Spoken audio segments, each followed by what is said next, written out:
Hello everyone, हम कर रहे थे क्लास 7th का चैप्टर नंबर 2 हमने स्टार्ट कर दिया था फ्रैक्शंस एंड डेसिमल।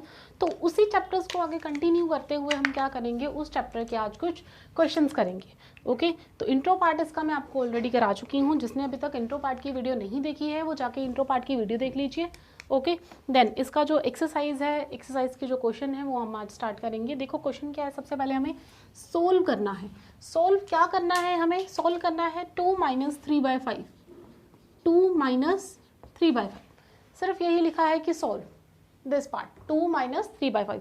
देखो अगर इसको आप ध्यान से देखो तो जो 2 है वो तो इंटीजर पार्ट है, बट ये जो 3/5 आपको दे रखा है ये क्या है, ये फ्रैक्शन पार्ट है।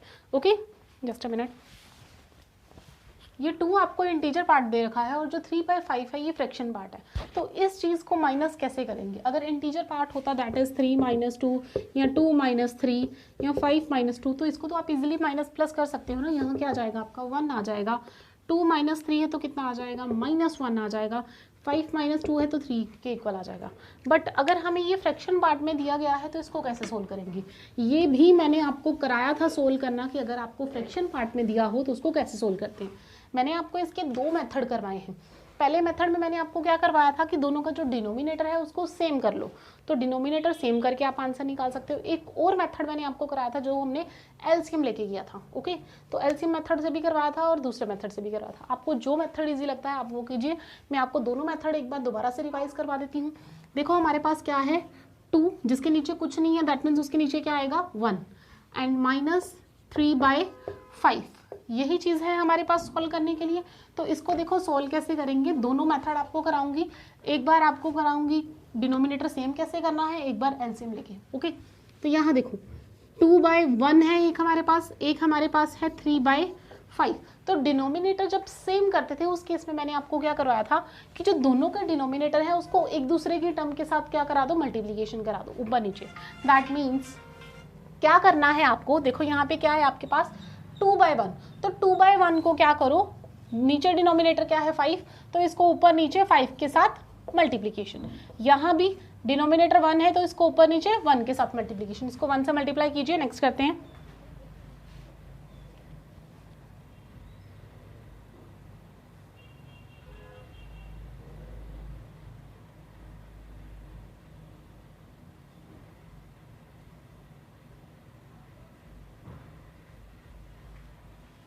तो देखो इसको कैसे करना है, अब मल्टीप्लीकेशन हो गई है आपकी। देखो 2 5 = 10 एंड नीचे हमारे पास क्या है 1 × 5 which is equal to 5। Clear है? अब नीचे इसी तरह से दूसरे वाले को भी ऐसे ही करेंगे। 3 × 1 इज 3 एंड 5 × 1 इज 5। तो ये पार्ट आ गया हमारे पास। देखो अब 2/1 की जगह हमारे पास क्या आया है 5/10। तो 2/5 की प्लेस पे हम क्या लिख देंगे 10/5। क्लियर है?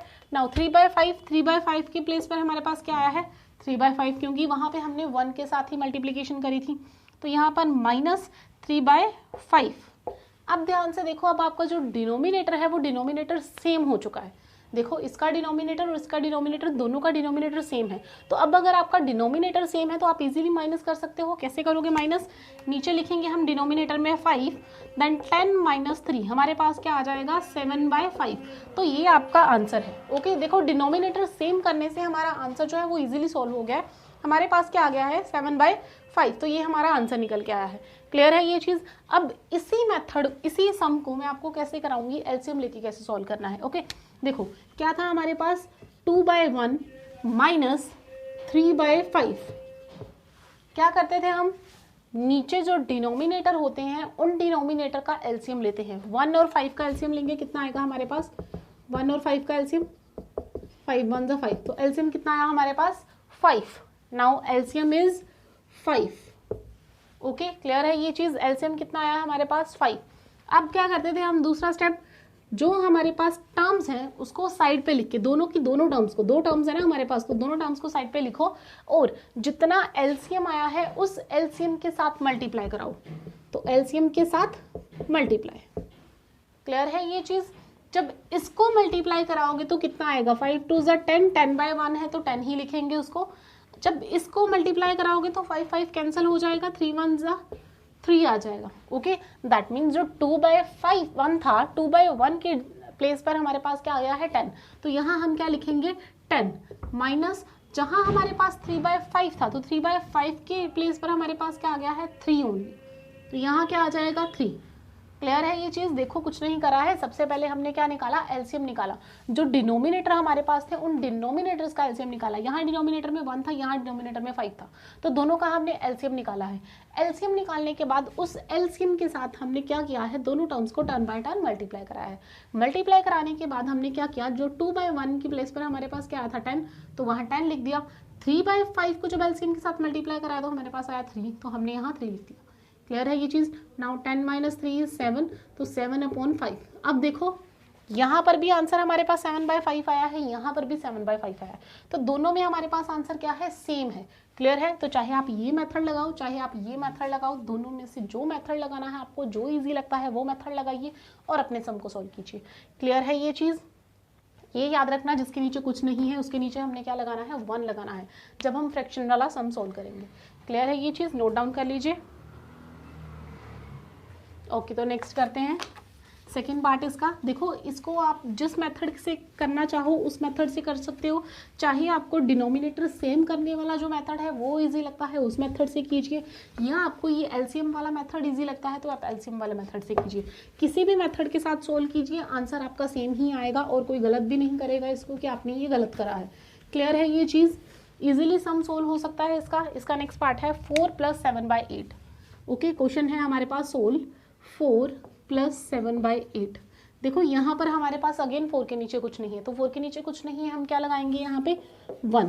क्लियर है? जिसके नीचे कुछ नहीं होता हम क्या लगाते हैं, वहाँ पे 1 लगाते हैं। ओके, अब दोनों का डिनोमिनेटर सेम करेंगे, मैं डिनोमिनेटर सेम करके आपको आंसर करवाती हूँ। 4/1, दूसरा हमारे पास क्या है 7/8। तो क्या करेंगे, दोनों को मल्टीप्लाई कराएंगे, न्यूमिनेटर और डिनोमिनेटर दोनों के साथ। यहाँ हमारे पास 1 है तो ये टर्म दोनों 1 के साथ मल्टीप्लाई होगी। यहाँ डिनोमिनेटर में हमारे पास 8 है तो ऊपर नीचे किससे मल्टीप्लिकेशन होगी, 8 के साथ। क्लियर है ये चीज़? देखो 8 4 ज़ा 32, 8 1 ज़ा 8, यहाँ तक क्लियर है सभी को? यहाँ पर 7 1 ज़ा 7, 8 1 ज़ा 8। ओके, डिनोमिनेटर दोनों सेम हो गए। दैट मीन्स हमारे पास जो टर्म आई है 4/1 के प्लेस पर वो आई है 32/8, 32/8 एंड प्लस 7/8 के प्लेस पर हमारे पास टर्म क्या आई है 7/8, क्योंकि उसको हमने 1 के साथ ही करवाया था। ओके, अब इसको प्लस करना इजी है। 32 + 7 कितना हो जाएगा हमारे पास, नीचे आएगा 8, 32 + 7 39। क्लियर है ये चीज़? ये आपका आंसर है। ओके, इसका एक और पार्ट सोल्व कर लेते हैं। नेक्स्ट पार्ट है हमारे पास 3/5 + 2/7, 3/5 + 2/7। तो इसको कैसे सॉल्व करेंगे, अगेन हम क्या करेंगे, 3/5 को लिखेंगे, मल्टीप्लाई कराएंगे किसके साथ, इसको मैं आपको साइड पे करवाती हूँ रफ वर्क में ताकि आपको प्रॉब्लम ना हो। देखो 3/5 और दूसरा हमारे पास क्या है 2/7। ओके, अब देखना ध्यान से, यहाँ 5 है तो जो दूसरी टर्म होगी वो डिनोमिनेटर और न्यूमिनेटर के साथ 5 से मल्टीप्लाई होगी। ओके, और ये जो टर्म है इसके पास क्या था डिनोमिनेटर में 7, तो ये टर्म दोनों में 7 के साथ मल्टीप्लाई होगी। क्लियर है? कितना आ जाएगा, 7 3 ज़ा 21 और नीचे हमारे पास क्या था 7 5 ज़ा 35। ओके, यहाँ क्या आ जाएगा 2 5 ज़ा 10 और नीचे 7 5 ज़ा 35। क्लियर है? दैट मीन्स 3/5 के प्लेस पर हमारे पास क्या आया है 21/35। ओके, प्लस का साइन। 2/7 के प्लेस पे हमारे पास क्या आया है 10/35। ओके, अब देखो दोनों के डिनोमिनेटर जो है वो सेम हो चुके हैं। अगर दोनों के डिनोमिनेटर सेम हो चुके हैं तो उसको कॉमन लीजिए, 35 ऊपर क्या है हमारे पास यहाँ 21 + 10, तो 21 + 10 कितना आ जाएगा हमारे पास 31, तो 31/35 ये आपका आंसर है। क्लियर है ये चीज़? दोनों नोट डाउन कर लीजिए। चलो तो नेक्स्ट करते हैं। क्लियर है ये चीज़? देखो मैंने आपको डिनोमिनेटर सेम वाले मेथड से कर रही हूँ, आप जो मेथड से करना चाहे उस मेथड से कर सकते हैं। दोनों के दोनों मेथड ही ईजी हैं। जिस मेथड के साथ आपको सुटेबल लगता है या जो मेथड आपको लगता है कि ये मेथड मेरे को बड़े अच्छे से आता है तो वही मेथड आप ट्राई कीजिए और सम निकालिए। क्लियर है ये चीज़? ओके, ये आपने आई थिंक 6th में भी किया होगा, डिनोमिनेटर सेम करने वाले टर्म्स। नेक्स्ट क्वेश्चन इसी का एक और क्वेश्चन है हमारे पास, 9/11 बी क्वेश्चन है हमारे पास 9/11 प्लस माइनस 4/15, 9/11 माइनस 4/15। ओके, तो क्या करना है आपको, 9/11, दूसरी टर्म क्या है हमारे पास 4/15। क्लियर है ये चीज। क्या करना क्या है इसमें, देखो यहाँ हमारे पास डिनोमिनेटर क्या है 11, तो दूसरी टर्म के साथ न्यूमिनेटर और डिनोमिनेटर को 11 से मल्टीप्लाई कीजिए। यहाँ हमारे पास 15 है, तो ऊपर वाली टर्म को ऊपर और नीचे 15 से मल्टीप्लाई कीजिए। ये क्लियर है आप लोगों को ये चीज़ क्या करना होता है, यहाँ पे जो डिनोमिनेटर है डिनोमिनेटर को सेम करना है। तो एक का डिनोमिनेटर दूसरे के साथ ऊपर नीचे मल्टीप्लाई, इसका डिनोमिनेटर यहाँ पे ऊपर नीचे मल्टीप्लाई, बस और कुछ नहीं करना है इसमें। तो दोनों को मल्टीप्लाई करो, कितना आ जाएगा यहाँ पे 15 9 135। ओके, एंड 11 इंटू 15 हमारे पास क्या आ जाएगा 5 6 एंड 1 165। ओके, यहाँ पर भी हमारे पास क्या आ जाएगा 4 11 44, और यहाँ पर हमारे पास कितना आ जाएगा 5 6 एंड 1 165। क्लियर है ये चीज़। देखो मल्टीप्लीकेशन करी है, 15 9 का कितना होता है हमारे पास 135, 15 9 135, एंड 11 इंटू 15 हमारे पास क्या आता है 165। देखो इसको मल्टीप्लीकेशन मैंने कैसे किया है, जब भी हमारे पास 11 के साथ कुछ मल्टीप्लीकेशन होती है तो हम क्या करते हैं, लास्ट वाले टर्म को एज इट इज लिखते हैं, फर्स्ट वाली टर्म को एज इट इज लिखते हैं, और सेंटर में क्या करते हैं दोनों को प्लस करके 6 + 1 1 + 5 = 6। ओके, तो 165। इसको प्रूफ करके देख लीजिए। ये देखो 11 को 15 के साथ मल्टीप्लाई करना है, 1 5 = 5, 1 1 = 1, 1 5 = 5, 1 1 = 1, 5 5 + 1 6 एंड 1। ओके, तो इसको डायरेक्ट मल्टीप्लीकेशन किया करो जब भी आपको ये काम करना होता है 11 के साथ, बस 11 के साथ जब मल्टीप्लाई होगा तभी ये आंसर आएगा। ओके, क्या करना है प्लस करना है, फर्स्ट वाले term as it is, last वाले टर्म एज इट इज, और सेंटर में दोनों को प्लस करके। ओके, तो ये इस तरह से मल्टीप्लीकेशन किया है मैंने, आप लोग भी ऐसे मल्टीप्लाई करके इसका आंसर निकाल सकते हैं इजीली। ओके, तो कितना आ गया, ये टर्म आई है हमारे पास 9/11 के प्लेस पर हमारे पास क्या आया है 135 अपॉन 165। ओके, माइनस 4/15 की जगह हमारे पास क्या आया है 44 अपॉन 165। क्लियर है ये चीज़। अब देखो दोनों के डिनोमिनेटर सेम हो चुके हैं, यही मोटिव था, हमने क्या करना था दोनों के डिनोमिनेटर सेम करने थे। तो डिनोमिनेटर सेम हो गए, अब हम क्या लिखेंगे यहाँ पे 165, ऊपर हमारे पास 135 माइनस 44, तो कितना आंसर आ जाएगा हमारे पास 5 - 4 = 1, 13 - 4 = 9, तो 91/165। क्लियर है ये चीज़, क्लियरिटी। नाउ नेक्स्ट क्वेश्चन करेंगे इसका सॉल्व। एक और पार्ट करा देती हूँ इसका, ताकि आपको अच्छे से क्लियर हो जाए कि ये चीज़ कैसे करनी है। ये जो नेक्स्ट पार्ट हम करेंगे हम मिक्स्ड फ्रैक्शन का करते हैं। ओके, तो मिक्स्ड फ्रैक्शन वाला भी एक आपको क्वेश्चन करा देती हूँ ताकि आपको ये चीज़ अच्छे से क्लियर हो जाए। इन केस क्वेश्चन पेपर में कोई सम आ जाता है तो आपको सॉल्व करने में प्रॉब्लम ना हो। ओके, तो नेक्स्ट पार्ट है इसका 2:2/3, 2:2/3 प्लस 3:1/2। ओके, ये क्वेश्चन है हमारे पास 3:1/2, 3:1/2, 2:2/3 एंड 3:1/2। तो ये चीज़ हमें सोल्व करनी है। इसको कैसे सोल्व करेंगे हम, देखो पहले तो मिक्स्ड फ्रैक्शन को सिंपल फ्रैक्शन में चेंज कैसे करते हैं ये चीज़ आपको क्लियर होनी चाहिए। देखो इसको मिक्स्ड फ्रैक्शन को चेंज कैसे करना है, हमारे पास क्या है 2:2/3। तो इस चीज़ को सोल्व कैसे करते हैं, देखो जो डिनोमिनेटर में टर्म है ना वो तो एज इट इज़ रहती है, वो चेंज नहीं होती। जो न्यूमिनेटर की टर्म है वो चेंज होती है। अब उसको चेंज कैसे करना है, देखो यहाँ से हम क्या करते हैं क्लॉकवाइज चलना स्टार्ट करते हैं। 3 को करेंगे 2 से मल्टीप्लाई, क्या करेंगे 3 × 2, ये वाला 3 क्या होगा इस टर्म से मल्टीप्लाई, तो 3 2 मल्टीप्लीकेशन। ओके, और जो ऊपर हमारे पास ये न्यूमिनेटर में टर्म है इसको क्या करते हैं हम प्लस। ओके, क्या करना है डिनोमिनेटर को, ये जो हमारे पास एक्स्ट्रा पार्ट है उससे मल्टीप्लाई कराना है, देन जो न्यूमिनेटर में टर्म होगी उसमें ऐड करा देना है। तो कितना आ जाएगा हमारे पास 3 2 = 6 प्लस 2 / 3, तो 6 + 2 हमारे पास कितना होता है 8/3। क्लियर है ये चीज़। तो 2:2/3 हमारे पास किसके इक्वल आ गया 8/3 के इक्वल। क्लियर है। तो यहाँ पे हमारे पास 2:2/3 की जगह क्या आ जाएगा 3 2 = 6, 6 + 2 8, तो कितना आ गया यहाँ पे 8/3। क्लियर है ये चीज़। नेक्स्ट पार्ट को हमने सिंपल फ्रैक्शन में कैसे चेंज किया है। ओके, अब 3:1/2 इसको कैसे चेंज करना है, 3 सेम स्टेप है, यही चीज़ आपको फॉलो करनी है। और यहाँ पे क्या लिखना है आपको 3:1/2। इसको कैसे चेंज करेंगे मैंने अभी आपको बताया, जो पार्ट डिनोमिनेटर में है उसको एज इट इज़ लिख लीजिए। 2 आएगा यहाँ पे। अब फिर से क्लॉकवाइज चलेंगे, 2 को क्या कराएंगे 3 से मल्टीप्लीकेशन, तो 2 इंटू 3, देखो 2 इंटू 3 एंड प्लस जो हमारे पास न्यूमिनेटर वाला पोर्शन है। क्लियर है ये चीज़? देखो क्लॉकवाइज चलेंगे, 3 2 एंड प्लस 1, 3 2 ज़ा 6 प्लस 1 डिवाइडेड बाय 2, तो कितना आ जाएगा हमारे पास 7/2। क्लियर है ये चीज़? 3:1/2 की जगह हमारे पास क्या आएगा 7/2। तो हम यहाँ पे क्या लिखेंगे 3:1/2 के प्लेस पे प्लस 7/2।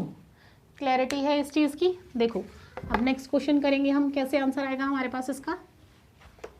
नाउ सी, अब देखो डिनोमिनेटर, देखो तो डिनोमिनेटर हमारे पास अगेन क्या है, दोनों के अलग अलग हैं, तो डिफरेंट डिनोमिनेटर है। हमें क्या करना है, फर्स्ट काम हमारा क्या होता है, दोनों डिनोमिनेटर को सेम करना। तो डिनोमिनेटर को देखो सेम कैसे करते हैं हम, हमारे पास क्या टर्म है, एक हमारे पास है 8/3, एक क्या है हमारे पास 8/3, और दूसरी टर्म हमारे पास क्या है 7/2। तो करना क्या है इसको, हमें दोनों के डिनोमिनेटर को सेम करना है। कैसे सेम करेंगे, यहाँ पर हमारे पास क्या है 2, तो इस 2 को न्यूमिनेटर और डिनोमिनेटर के साथ मल्टीप्लीकेशन, यहाँ हमारे पास क्या है 3, तो इस 3 को यहाँ हमारे पास न्यूमिनेटर और डिनोमिनेटर के साथ मल्टीप्लाई। क्लियर है ये चीज़? ये वाला डिनोमिनेटर इस टर्म के साथ मल्टीप्लाई होगा और सेकेंड वाला जो डिनोमिनेटर था वो दूसरे टर्म के साथ मल्टीप्लाई होगा। कितना आ जाएगा 8 2 ज़ा 16 डिवाइडेड बाय 3 2 ज़ा 6। क्लियर है यहाँ पे? 7 3 ज़ा 21 अपॉन 3 2 ज़ा 6। क्लियर है ये चीज़? तो यहाँ पर इसको फिल करेंगे, 8/3 की जगह पे हमारे पास क्या आ जाएगा 16/6 साइन प्लस का, 7/2 की जगह हमारे पास क्या आ जाएगा 21/6। अब देखो दोनों के डिनोमिनेटर सेम हो चुके हैं, अगर दोनों के डिनोमिनेटर सेम हो गए हैं तो प्लस करना हमारे लिए इजी है। यहाँ आ जाएगा 6, ऊपर 16 प्लस 21। क्लियर है? दोनों को ऐड करो, कितना आ जाएगा 6 + 1 7 एंड 2 + 1 3, तो 37/6 जो है वो हमारा आंसर आ जाएगा। क्लियर है ये चीज़? देखो कितना ईजी है इसको सोल्व करना। पहले मिक्स पार्ट को हमने क्या किया, मिक्स फ्रैक्शन को सिंपल फ्रैक्शन में कन्वर्ट किया। सिंपल फ्रैक्शन में कन्वर्ट करने के बाद हमने क्या किया है, दोनों के जो डिनोमिनेटर थे हमने देखा कि वो दोनों डिनोमिनेटर अलग अलग थे, तो दोनों डिनोमिनेटर्स को हमने क्या किया है, सेम किया है। सेम करने के बाद एडिशन हमारी सिंपल है। क्लियर है ये चीज़? आप लोग अगर ये मेथड नहीं लगाना चाहती तो आप एलसीएम वाला मेथड भी लगा सकते हैं। मैं आपको बार बार बता रही हूँ, आपको जो मेथड सुटेबल लगे आप उस मेथड के साथ अपना जो क्वेश्चन है वो सोल्व कर सकते हैं। गलत नहीं होगा, आंसर दोनों केसेस में सेम ही आएगा। ये मैं आपको प्रूफ करके भी बता चुकी हूँ कि दोनों केसेस में आंसर जो है वो कैसे सेम रहता है। क्लियर है ये चीज़? ध्यान से देखिएगा इसको, और जो आपको समझ में नहीं आए वो चीज़ आप पूछ सकती हैं दोबारा। एक क्वेश्चन इसका और कर लेते हैं। हमारे पास है 8:1/3 -3:5/8, -3:5/8। अगेन वही काम करेंगे हम, 8 3 ज़ा 24, 24 + 1 25/3। क्लियर है ये चीज़? मैंने अभी आपको कराई है। क्या करना होता है आपने 3 × 8, क्लॉकवाइज चलेंगे 3 × 8 एंड प्लस 1, और नीचे जो डिनोमिनेटर में टर्म थी वो वही रहेगी। क्लियर है? कितना आ जाएगा 3 8 ज़ा 24, 24 + 1 इज 25/3, तो यही लिखा है मैंने यहाँ पे। क्लियर है? माइनस का साइन, 8 3 ज़ा 24, 24 + 5 इज 29, 29/8। देखो क्या किया है, क्लॉकवाइज चलेंगे, 8 को 3 से मल्टीप्लाई, 8 को 3 से मल्टीप्लाई, ऐड किया बीच में न्यूमिनेटर वाले टर्म, और जो नीचे हमारे पास था वो एज इट इज़ 8 का 8। क्लियर है ये चीज़? देखो 8 3 ज़ा 24, 24 + 5 इज 29/8। क्लियर है ये चीज़? ये दोनों टर्म्स कैसे आई हैं? नाउ इन दोनों टर्म्स को हम क्या करेंगे, ऐड करेंगे। सब्ट्रैक्शन है यहाँ पे, तो सब्ट्रैक्ट किया जाएगा। अब देखो एक चीज़ हमारे पास फिर से यहाँ पे एक प्रॉब्लम आ रही है कि दोनों की जो डिनोमिनेटर है वो अलग अलग है। तो क्या करना पड़ेगा, पहले दोनों के डिनोमिनेटर को सेम करना पड़ेगा। तो दोनों के डिनोमिनेटर को सेम करने का मेथड अब आप लोगों को आता है। क्या करेंगे, 25/3 और दूसरी टर्म है हमारे पास 29/8। क्लियर है? तो दोनों को क्या करेंगे हम, मल्टीप्लाई। किसके साथ मल्टीप्लाई, यहाँ 3 है तो ये टर्म दोनों 3 से मल्टीप्लाई हो गए, न्यूमिनेटर और डिनोमिनेटर। यहाँ हमारे पास 8 है तो दोनों टर्म्स 8 के साथ मल्टीप्लाई होगी। क्लियर ये चीज़?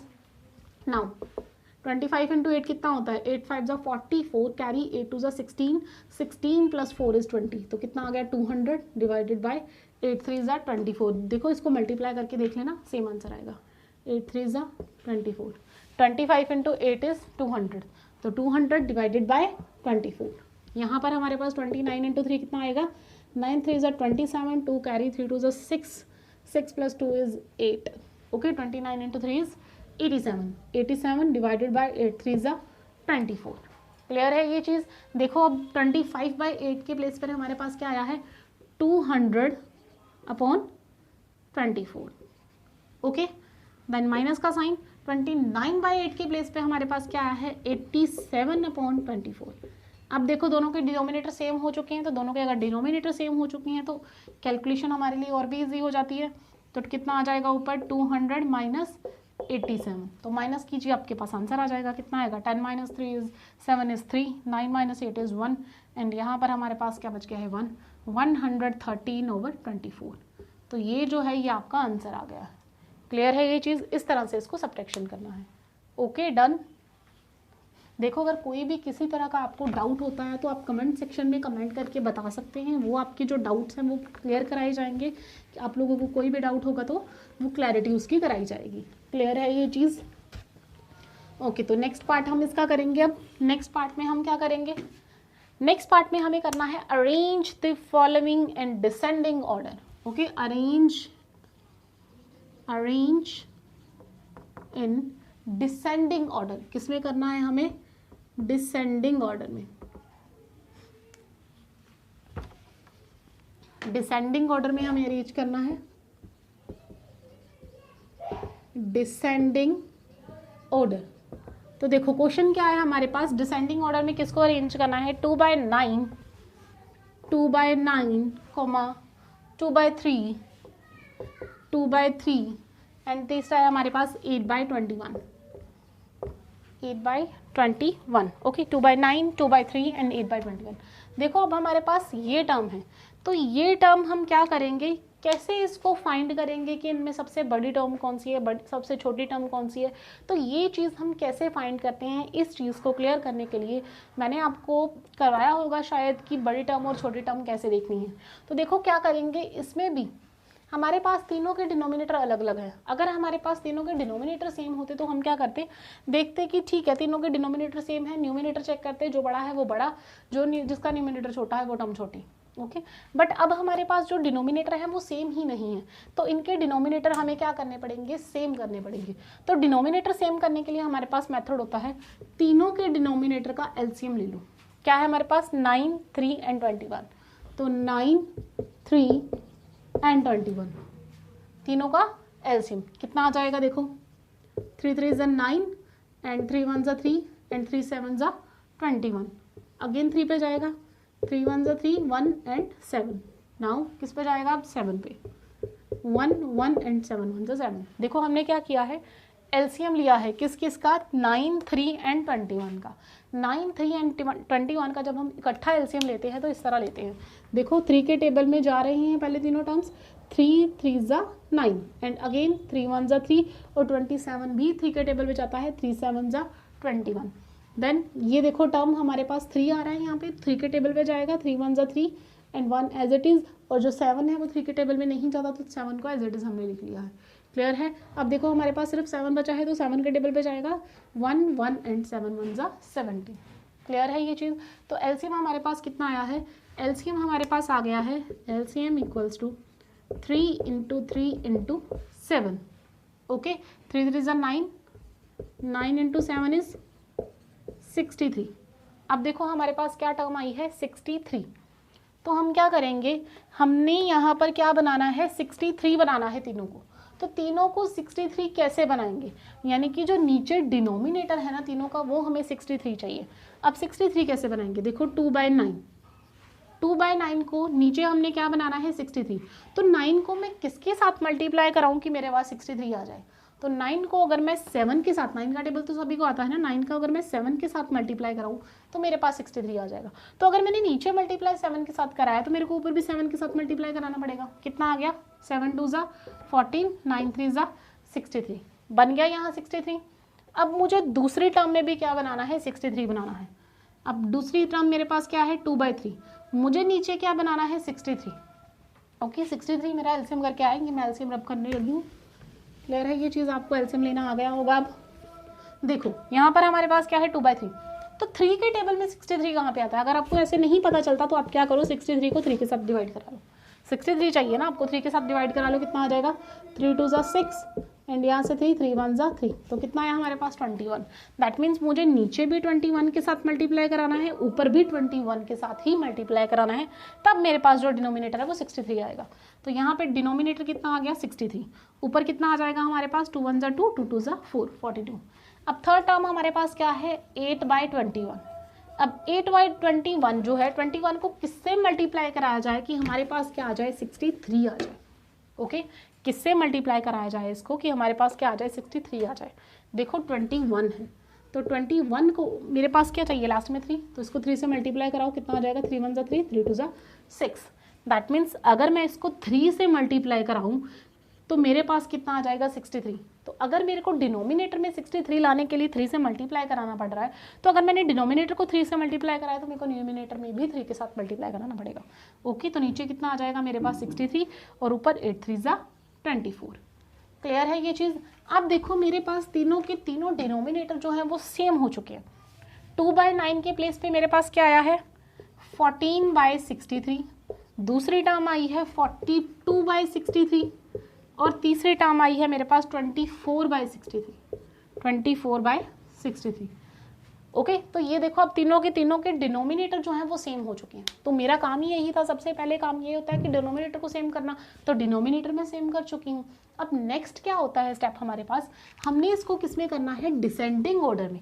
तो डिसेंडिंग ऑर्डर में यानी कि मेरे को सबसे पहले बड़ी टर्म लिखनी पड़ेगी। तो इसमें से सबसे बड़ी टर्म कौन सी होगी, देखो डिनोमिनेटर तो सेम है ना, तब न्यूमिनेटर आप चेक कर सकते हो। तो न्यूमिनेटर में जो टर्म सबसे बड़ी होगी वही हमारे पास बड़ी टर्म है। तो यहाँ पर हमारे पास सबसे बड़ी टर्म कौन सी आ रही है 42, तो सबसे बड़ी टर्म कौन सी होगी 42/63। ओके ये बड़ी है किससे, इसके बाद हमारे पास कौन सी टर्म आ रही है 24/63 और लास्ट में हमारे पास कौन सी टर्म बचती है 14/63। क्लियर है। अब ये टर्म सबसे बड़ी थी, ये उससे भी बड़ी थी। क्लियर है। तो ये हमने डिसेंडिंग ऑर्डर में लिखा है। डिसेंडिंग ऑर्डर मतलब घटते हुए, सबसे पहले सबसे बड़ा, फिर उससे छोटा, फिर उससे छोटा। क्लियर है ये चीज़। तो ये हमने डिसेंडिंग ऑर्डर में इसको लिख दिया, यही हमसे पूछा गया था। नोट डाउन कर लीजिए। देखो ये चीज़ समझ आनी चाहिए कि डिसेंडिंग ऑर्डर में इसको करना कैसे है। ओके तो डिसेंडिंग ऑर्डर में करने के लिए आपने क्या करना है, सबसे पहले डिनोमिनेटर को सेम करना है। अगर आपका डिनोमिनेटर सेम हो गया तो आपको क्वेश्चन करना इजी हो जाएगा। क्लियर है ये चीज़।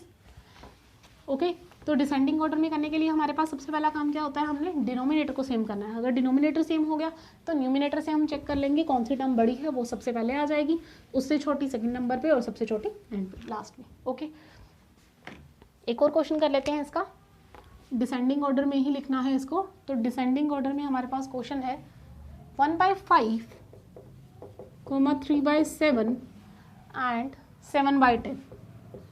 ओके तो ये क्वेश्चन है हमारे पास। आप क्या कीजिए, सबसे पहले डिनोमिनेटर को सेम कीजिए।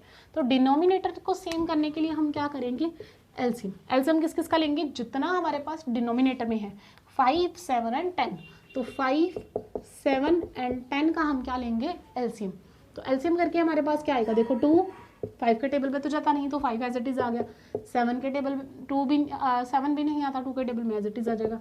बट 5 आता है तो 2 5 = 10। अब 5 के साथ 5 1 = 5, 7 नहीं आता, 5 1 = 5। देखो जो इस टेबल में नहीं आता वो उसको एज इट इज लिख लेते हैं। जैसे 5 के टेबल में हमारे पास 7 नहीं आ रहा तो 7 एज इट इज लिख दिया। Okay now 7 7 1 = 7 and 1। क्लियर है ये चीज़। तो कितना आ जाएगा हमारे पास, 2 5 = 10, 10 × 7 = 70। तो हमारे पास एलसीएम कितना आ गया 70। अब मुझे क्या करना है, 1/5 को बनाना है 70। तो मैं क्या करूं, डिनोमिनेटर में मेरे पास 70 आ जाए। तो 75 के टेबल में 70 कैसे आएगा, नहीं पता आप लोगों को, क्या करो डिवाइड कर लो 70 को 5 के साथ।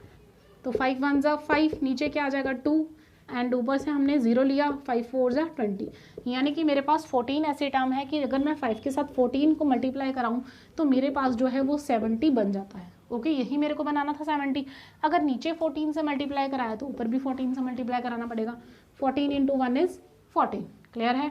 नेक्स्ट 3/7 को मुझे क्या कराना है, डिनोमिनेटर में 70 बनाना है। ये तो इजी है, 7 को 10 से मल्टीप्लाई कराओगे तो 70 बन जाएगा। अगर नीचे 10 से कराया तो ऊपर भी 10 से कराना पड़ेगा। 3 10 = 30 एंड 7 10 = 70। लास्ट टर्म हमारे पास क्या है 7/10।